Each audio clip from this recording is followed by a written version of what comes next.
Hello everyone, welcome back to Selectionpur. आज हम आपके लिए लाए हैं एसएससी सीजीएल 2024 के सेकंड डे के सेकंड शिफ्ट में पूछा गया क्लोज टेस्ट। आपको हम एसएससी सीजीएल के 36 शिफ्ट के पेपर डिस्कस कर रहे हैं और वो पेपर डिस्कस करने का बस इतना सा रीज़न है कि आपको कितनी स्पीड रखनी है, क्योंकि स्पीड और एक्यूरेसी अगर आपकी दोनों मेंटेन रहेगी तभी आप एग्ज़ाम हॉल में अच्छा कर पाएंगे। अगर हम जीएस और इंग्लिश में टाइम बचाते हैं तभी हम मैथ और रीजनिंग को टाइम दे पाएंगे, क्योंकि मैथ और रीजनिंग को टाइम देना बहुत इंपॉर्टेंट है। तो हम ये कोशिश करेंगे कि हम इंग्लिश और जीएस से टाइम बचा पाएँ, ठीक है। तो उसी स्पीड को मेंटेन करने के लिए हमने 36 शिफ्ट के पेपर डिस्कस कराने शुरू किए हैं आपको, जिसमें से मैंने 6 शिफ्ट के पेपर ऑलरेडी आपको डिस्कस कर दिए हैं। आज उसी का क्लोज टेस्ट है और क्लोज टेस्ट की सीरीज़ में हम आपको क्लोज टेस्ट सॉल्व करना बता रहे हैं, how to solve cloze test. दरअसल क्लोज टेस्ट सॉल्व करने के लिए आपको ग्रामर और वोकैब की अच्छी नॉलेज होनी चाहिए। If you have better knowledge तब आप जा कर के अच्छे से ग्रामर को क्लोज टेस्ट को सॉल्व कर पाएंगे, ठीक है। तो सबसे पहले हम ये देख लेते हैं कि क्लोज टेस्ट सॉल्व करने का क्या तरीका होता है। तो जब भी आप क्लोज टेस्ट सॉल्व करिए, आप क्लोज टेस्ट को पूरा पढ़िए, ठीक है। क्लोज टेस्ट को जब आप पूरा पढ़ेंगे तो आपको पता चलेगा कि क्लोज टेस्ट हमारा नेगेटिव है, पॉजिटिव है, किस टॉपिक पे है। और कभी कभी तो ऐसा होता है कि जिस टॉपिक पे क्लोज टेस्ट रहता है, अगर उसकी नॉलेज हमें पहले से ही हो तो हमें क्लोज टेस्ट करना और आसान हो जाता है। तो आज जो है हम आपको थीम बेस्ड क्लोज टेस्ट भी कराएंगे। पहले अभी जो चल रहा है सीरीज, इसको कंप्लीट करते हैं। आज का जो थीम है आपका लॉकडाउन थीम है, और हम सब लॉकडाउन से बहुत अच्छे से इंट्रोड्यूस हैं, लॉकडाउन को हम बहुत अच्छे से जानते हैं। तो ये चीज़ें हम थोड़ी लॉजिक लगा करके भी सॉल्व कर सकते हैं। अगर हमें थीम पता चल जाए तो हम थोड़ा लॉजिक, नॉलेज कम भी है लेकिन फिर भी हम लॉजिक लगाकर चीज़ों को कर देते हैं। तो आज समझ लीजिए कि एक लॉकडाउन का थीम है, उसी पे बेस्ड क्वेश्चन है और आपको सॉल्व करना है। तो हम हट जा रहे हैं, आप वीडियो को पूरा देखिए और क्लोज टेस्ट अटेम्प्ट कीजिए। अच्छा, ये लेटर्स कहीं से कट नहीं रहे हैं? Very good. चलिए अब हम लोग जो है शुरू करते हैं। जो बच्चे पढ़ लिए हैं बहुत अच्छी बात है, जो नहीं पढ़ पाए हैं आप प्लीज़ वीडियो को पॉज कीजिए और चीज़ों को पढ़िए, क्योंकि जब तक आप क्लोज टेस्ट पढ़ेंगे नहीं तब तक आप क्लोज टेस्ट के बारे में समझेंगे नहीं। और ये बहुत ज़रूरी है कि आप इसको पढ़ें, समझें, सीखें, ठीक है। चलिए हम पहला अपना क्लोज टेस्ट देख लेते हैं। अच्छा, आप देख लीजिए कि ये एसएससी सीजीएल 10 सितंबर शिफ्ट 2 में पेपर आपका पूछा गया, यानी 9 सितंबर को पेपर शुरू हुआ था और ये आज 10 का यानी सेकंड डे के सेकंड शिफ्ट का पेपर है। ये आपका पहला क्वेश्चन है और ये आपका क्लोज टेस्ट है। तो चलिए देखते हैं इसको कैसे सॉल्व करना है। देखिए क्या लिखा हुआ है, Americans have been arguing about pandemic. Pandemic से हमें पता चलता है कि अभी हाल फिलहाल में हमने एक पेंडेमिक देखा, दैट इज़ कोविड-19, है ना। तो इससे हमें पता चलता है कि कहीं ना कहीं ये क्लोज टेस्ट उसी के क्लोज है। तो हम आसानी से अपना लॉजिक लगा सकते हैं कि हमने लॉकडाउन में या पेंडेमिक में, कोविड में क्या क्या सिचुएशन फेस किए, ठीक है। तो चलिए देखते हैं। तो क्या कह रहा है कि जो अमेरिकन्स हैं वो बातें कर रहे थे, ये क्या है, प्रेजेंट परफेक्ट कॉन्टिन्यूअस टेंस है। तो ये कह रहे हैं ये बातें कर रहे थे फॉर 2 years, 2 साल से, and the debate is particularly fraught among parent of small children. देखिए क्या कह रहा है कि जो अमेरिकन्स थे वो 2 साल से जो है बातें कर रहे थे कि पेंडेमिक कैसा है ना, पेंडेमिक कैसा है, ठीक है। तो सबसे पहले हम ये देख लेते हैं कि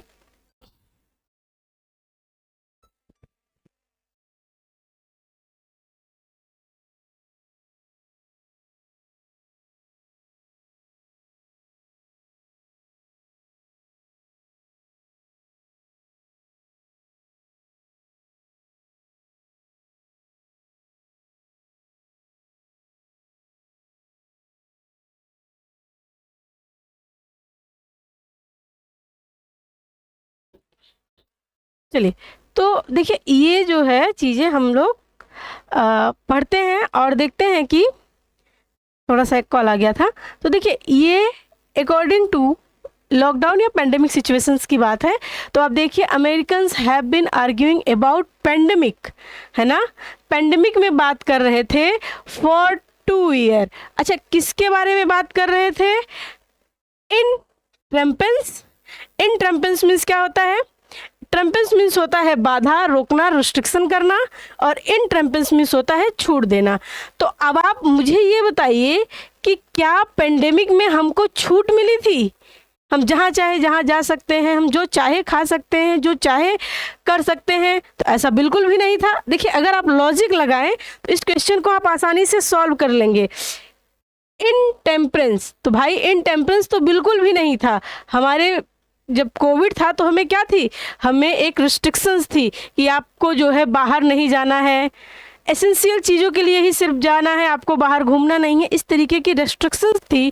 तो क्या पेंडेमिक एक एडवांटेज था? बिल्कुल भी नहीं। पेंडेमिक तो एडवांटेज, मतलब हम लोगों ने इस सिचुएशंस को देखा है तो हमें पता है कि पेंडेमिक एडवांटेज तो नहीं था, है ना। इसमें कई लोग बहुत ज़्यादा परेशान हुए, कई की नौकरियां गई, कितनों के बिजनेस में लॉस हुआ। तो ये तो एडवांटेज तो बिल्कुल भी नहीं था, ठीक है। दूसरा क्या है? हैंडीकैप। क्या पेंडेमिक हैंडीकैप था? क्या उसने सब लोगों को हैंडीकैप बना दिया, लाचार, अपाहिज बना दिया? तो बिल्कुल भी नहीं। अगर हम देखेंगे इसका आंसर तो रिस्ट्रिक्शन की pandemic, Americans have been arguing about pandemic restriction for 2 year. वो किसके विषय में बात कर रहे हैं? जो 2 सालों में लगे रिस्ट्रिक्शन के बारे में वो बातें कर रहे हैं, ठीक है। तो हमारा आंसर क्या हो जाएगा? रिस्ट्रिक्शन। कभी कभी हम जो है चीज़ों को नहीं समझ पाते, फिर भी थीम के अकॉर्डिंग हम जो है आंसर आसानी से कर सकते हैं। चलिए अगला देखिए। अगला है आपका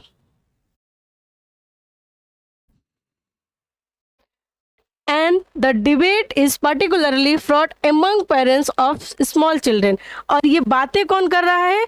छोटे बच्चों के जो पेरेंट्स हैं वो इस डिबेट को कर रहे हैं फॉर गुड रीज़न। और वो जो है इस डिबेट को करते हुए एक वैलिड और गुड रीज़न भी दे रहे हैं कि पेंडेमिक में जो रिस्ट्रिक्शन थे वो ठीक थे। तो ये सारी चीज़ें आपस में वो बातें कर रहे हैं। वाइल, जबकि such as masking and isolation means temporary discomfort and inconvenience. जबकि देखिए ये जो लोग छोटे बच्चों के पेरेंट्स हैं वो बातें कर रहे हैं कि एक अच्छा रीज़न देते हुए कि जो रिस्ट्रिक्शंस थे पेंडेमिक में वो ठीक थे, लेकिन जो ऑथर कह रहे हैं जबकि क्या था? बर्डनिंग था, मेजर्स था, मॉडल था और स्लगिशनेस था। अब आप देखिए कि पेंडेमिक में एक मेजर लिया गया था, एक स्टेप लिया गया था। हमें क्या करना था? मास्क पहनना था और आइसोलेशन करना था, यानी थोड़ा दूरी बना के रखना था। तो ये क्या था? ये पेंडेमिक के एक स्टेप थे, है ना। उसको रोकने के लिए एक स्टेप लिया गया था और उस चीज़ को हम क्या कहते हैं? मेजर्स कहते हैं, ठीक है। ये कोई मॉडल नहीं था। स्लगिशनेस मीन्स तो वैसे भी होता है स्लो होना, तो इसका तो कोई मतलब ही नहीं है। लेकिन ये जो पेंडेमिक था ये कोई मॉडल नहीं था, ये एक हम लोगों को सेफ रखने के लिए एक स्टेप लिया गया था और उसको हम मेजर्स कह सकते हैं, ठीक है। चलिए अगला देखिए। अगला है आपका for most people therefore still developing young children and more mysterious and possibly more significant and lasting। और जो ये मास्क पहनना था, आइसोलेशन था, अलग रहना था, उसका कॉन्सिक्वेंस यानी उसके परिणाम क्या हुए, उसका रिजल्ट क्या हुआ कि स्टिल जो बच्चे अभी भी डेवलपमेंट कर रहे थे, यानी जो छोटे बच्चे थे जो अभी भी डेवलपिंग में थे, उनके लिए ये जो पेंडेमिक था वो कैसे कॉन्सिक्वेंसेस लेके आया। तो अगर हम इसका आंसर्स देखें तो देयर, आप देखिए डिसअप्रूवल, तो डिसअप्रूवल तो नहीं है, है ना। फाउंडेशन, पेंडेमिक कोई फाउंडेशन नहीं है, पेंडेमिक कोई डिसअप्रूवल नहीं है, मार्जिनलाइजेशन भी नहीं है ना। मार्जिनलाइजेशन मीन्स होता है कि किसी को रोकना, है ना, रिस्ट्रिक्ट करना, है ना, एक तबके के लोग को आगे बढ़ने से रोकना, दैट इज मार्जिनलाइजेशन। तो भाई सबसे सीधी सी बात है कि अगर पेंडेमिक है तो उसके ये जो सारी चीज़ें हुई, रिस्ट्रिक्शन हुए और जो स्टेप्स लिए गए, उसके कॉन्सिक्वेंस, उसके रिजल्ट क्या निकले? तो उसके रिजल्ट ये है कि छोटे बच्चे जो डेवलपिंग में थे वो भी सफ़र कर रहे थे, है ना। अब देखिए वो सफ़र क्या कर रहे थे। अगला है चिल्ड्रेन।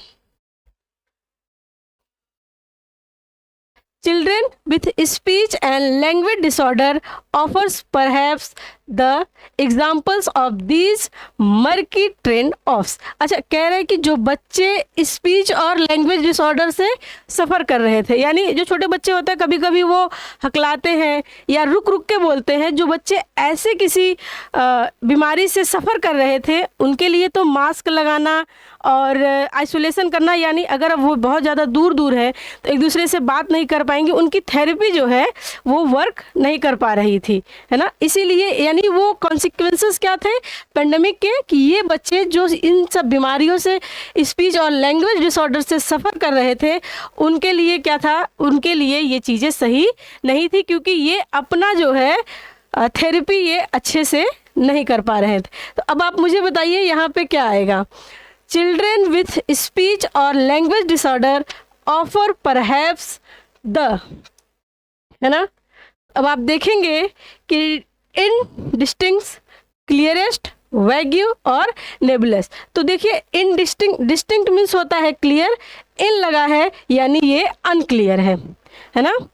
और वैग्यू मीन्स भी अस्पष्ट, और इन डिस्टिंक्ट मीन्स भी अस्पष्ट, और नेबुलस का मतलब होता है ढोंगी, है ना।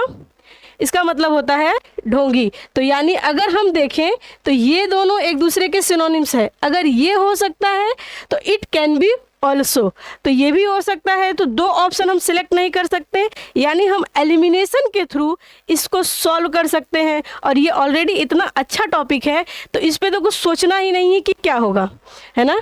तो यानी ये भी नहीं होगा तो ये भी नहीं होगा, तो एट द एंड हमारे पास एक ही ऑप्शन बचता है, दैट इज क्लियरेस्ट। और ये क्या कह रहा है कि ये जो बच्चे थे जो लैंग्वेज डिसऑर्डर से सफ़र कर रहे थे, वो ये मतलब उनकी थेरेपी नहीं हो पा रही थी ताकि वो क्लियर बोल पाए, है ना। अगला देखिए, चलिए लास्ट ऑप्शन है आपका, pandemic restriction very by state, county and school districts. शायद यहाँ पे कंट्री लिखना था, चलिए ठीक है।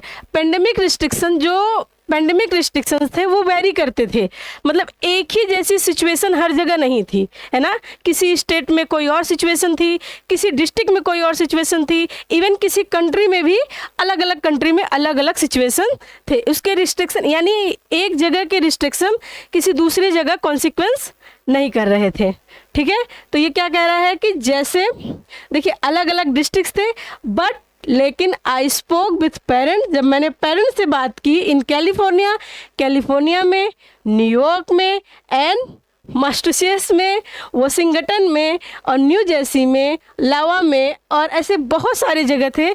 जब मैंने पेरेंट्स से बात की, हु सेड, उन्होंने कहा their children's speech therapy has been, उनकी चिल्ड्रन की जो स्पीच थेरेपी थी वो क्या हो गई थी, नॉर्मलाइज्ड हो गई थी। पेंडेमिक लगा, रिस्ट्रिक्शन हुआ, तो क्या स्पीच थेरेपी नॉर्मलाइज है, अभी भी नॉर्मल चल रही है? तो बिल्कुल भी नहीं, जरूर कुछ ना कुछ तो डिस्टर्ब तो हुआ ही होगा, है ना। रेगुलेट थी, अगर नॉर्मलाइज हो सकता है तो रेगुलेट भी हो सकता है ना। मेजर्ड थी, यानी क्या जिस तरीके से उनकी थेरेपी चल रही थी वो उसी तरीके से चली रही थी आफ्टर पेंडेमिक भी? तो ऐसा तो बिल्कुल भी नहीं था। हम लोगों ने फील किया था, सारे स्कूल, कॉलेज, कोचिंग, ये सारी चीज़ें बंद हो गई थी, तो नॉर्मल लाइफ तो नहीं थी, है ना। इसका मतलब कि नॉर्मलाइज्ड नहीं था, रेगुलेट नहीं था, मेजर्ड नहीं था, क्या था, डिस्टर्ब था। क्या था, डिस्टर्ब था। ये हम आसानी से खुद फील कर सकते हैं, क्योंकि जब पेंडेमिक आया था तो हमारे स्कूल, कॉलेज, कोचिंग, सारी चीज़ें, जिम, स्पा, सब बंद हो गए थे। यानी सब चीज़ों में क्या था? डिस्टर्बेंस था। इतना ईजीएस्ट था ये टॉपिक। ये क्वेश्चन जिस भी स्टूडेंट के शिफ्ट में आया वो ज़रूर अच्छे से पूजा करके गया होगा, है ना। तो ये ऐसे जब थीम बेस्ड क्वेश्चन आते हैं तो हम चीज़ों को आसानी से सॉल्व कर लेते हैं। ये चीज़ें बहुत आसानी से सॉल्व हो जाती हैं। ठीक है, हम आपको और ऐसे थीम बेस्ड क्लोज टेस्ट की प्रैक्टिस कराएंगे, बट अभी ये सीरीज को कंटिन्यू रखते हैं। जैसे ये सीरीज कंप्लीट होगा हम आपको सारे थीम बेस्ड क्वेश्चंस कराएंगे। थीम बेस्ड जैसे पॉलिटिक्स पे, है ना, वाइल्ड लाइफ पे, पेंडेमिक पे, सोशल पे, जो भी क्लोज टेस्ट होंगे हम सारे क्लोज टेस्ट आपको कराएंगे। चलिए अब आपको मिलते हैं हम नेक्स्ट क्लास में। तब तक के लिए बेस्ट ऑफ लक।